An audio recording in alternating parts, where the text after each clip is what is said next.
All right. Well, for starters, just talk to me a little bit about being selected as the president, and just what are your goals during your term? Well, obviously, it's a great honor to be the president of the Sugar Bowl.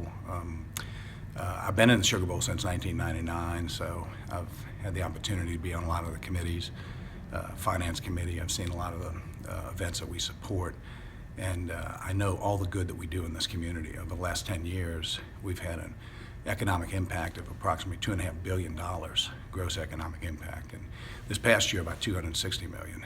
So I think that the things that we do for this community, for the student athletes, not just put on the football game, but we're involved in over 50 other events in this community, and we're supporting amateur athletics, and we're encouraging tourism, and those are the two major. That's really our goal. Our mission is to do those things.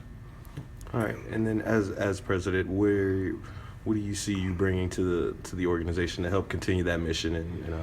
Well, we're locked in on a number of things, but the upside is we're going to continue to have a huge economic impact. But I think what I really want to do is get the message out, continue to get the message out. I think during the past year, we got a lot of the message out to folks in the community of how important the impact that the Sugar Bowl has. It's a very big deal for this community, and we want people to know that.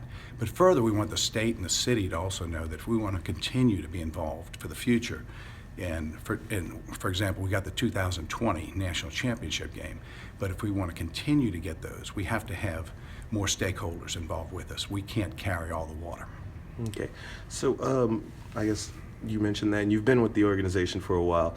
Just what made this a position that you were, I guess, excited to receive? Well, I'm just impressed by what we are able to do, and I like the aspect, particularly like the aspect that we can impact so many young athletes' lives in this community as well as around the country. But with these satellite events, we bring in over 70,000 people participate in these events, and they've become a big part of what we do. 40,000 people from out of town come in for these. So I think, just having that impact on the community is what inspires me. I guess going back to it. So you talked about the community, and just obviously you've had a firsthand impact on a look at what the community's been able to do in terms of amateur athletics and the high school athletics around here. Obviously, you're aware of, I guess, Right. for lack of a better word, turmoil that's going on within the LHSA. Just, what are your thoughts on that? I know a lot of people are concerned with, the All-State Sugar Bowl's involvement and keeping it involved. Well, we're going to continue to support it at this point, and we'll look at it as we go forward. I think that we have a committee that deals exclusively with that. It would also go to the executive committee if we were to make any changes, but at this point, we're fully in support of the Louisiana High School Athletic Association. All right.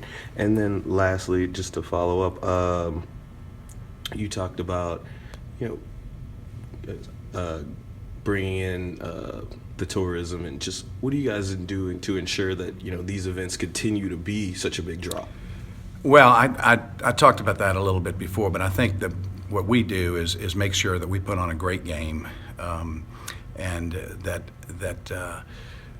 we're actually being responsive to our goals in doing that. And we've got great committees, so when these teams come into town, we do our very best to show them the best of New Orleans, and by and large, people love this place and believe this is probably the number one place, in my opinion, of course, to host major national championships, semifinal games, and of course our champions games. All right.